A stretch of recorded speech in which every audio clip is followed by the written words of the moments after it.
మల్లన్నస్వామి దర్శనం అయిపోగానే మానసాదేవి టెంపుల్‌కైతే బయలుదేరాము. కానీ అనుకోకుండా మధ్యలో మళ్ళీ వేరే టెంపుల్‌కి వెళ్ళామని చెప్పాను కదండీ! లాస్ట్ వీడియో చూసిన వాళ్ళు ఎవరైనా చూడని వాళ్ళు ఉంటే వెళ్లి చూడండి. మన లాంగ్ వీడియోస్‌లో అయితే ఉంటుంది. ఇంకా మళ్ళీ మానసాదేవి టెంపుల్‌కి బయలుదేరాము. మధ్యలో అయితే ఆటో అతనైతే ఇంకొక టెంపుల్ కూడా ఉందండి. ఇక్కడ దగ్గరలో స్వయంభూ వెలిసిన వినాయకుడు అక్కడ ఉంటారు. మీరు చూస్తానంటే చెప్పండి తీసుకెళ్తాను అన్నారు. ఇంకా స్వయంభూ వెలిసిన స్వామి దగ్గరికి మాకు తెలియని గుడికి తీసుకెళ్తానంటే మేము వెళ్ళకుండా ఉంటామా చెప్పండి. సరే అని చెప్పి పాలేరులో ఉన్న స్వయంభూ వెలిసిన లక్ష్మీ గణపతి స్వామి టెంపుల్‌కి అయితే వచ్చామండి. ఇంక ఇక్కడికి రాగానే ఎండ అయితే చాలా ఎక్కువగా అయిపోయింది. ఇంకా ఇంత ఎండలో అయినా కూడా చాలామంది ప్రదక్షిణాలు అయితే చేస్తున్నారు. ఇంకా మేము కూడా ఒక 3 ప్రదక్షిణాలు అయితే అతి కష్టం మీద చేశాము.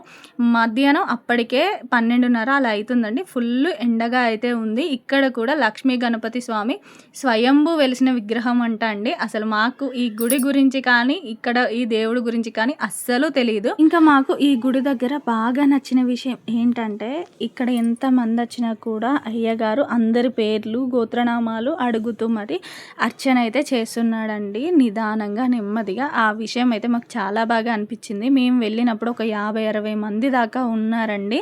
అందరిని అయితే నెమ్మదిగా, నిదానంగా అయితే మంచిగా అర్చన అయితే చేపిచ్చారు. ఆ విషయం అయితే మాకు బాగా అనిపించింది. ఎందుకో నాకు కొంచెం స్వయంభూ వెలిసిన స్వామి వాళ్ళు కాబట్టి విగ్రహాలను ఫోటోలు, వీడియోలు తీయాలంటే కొంచెం భయంగా అనిపించిందండి. అంత మంచిది కాదు కదా, అలా చేయకూడదని చెప్పి ఇంక ఇక్కడ స్వామివారిని అయితే వీడియో కానీ, ఫోటో కానీ తీయలేదు. ఇక్కడ చూసారా కొంతమంది ఇక్కడ కూడా ముడుపులు అయితే కడుతున్నారు. ఇక్కడ వీడియోలో చూస్తే ఒక పెద్దావిడ కనిపిస్తుందా, మేము వచ్చిన ఆటోలోనే వచ్చిందండి. ఈవిడికి 70 సంవత్సరాల దాకా ఉంటుంది. ఈవిడైతే 11 గుంజీలైతే తీసిందండి. మాతో 3 ప్రదక్షిణాలు కూడా చేసింది. అసలు ఎంత బాగా యాక్టివ్గా ఉన్నారో ఆ అమ్మ అయితే.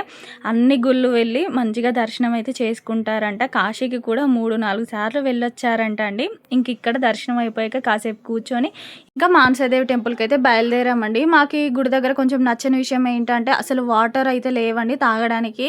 ఇక్కడ ఇంకా షాప్స్ కూడా దగ్గరలో ఏమీ లేవు. కొనుక్కుందామన్నా కూడా మాకైతే చాలా ఇబ్బంది అయిపోయింది. అప్పటికే 12:30 అయిపోయిందండి. ఇంకా మానసాదేవి టెంపుల్ కూడా 1కి క్లోజ్ చేస్తారంట. మరి మాకు దర్శనం అయ్యిందా లేదా అనేది నెక్స్ట్ వీడియోలో చూడండి.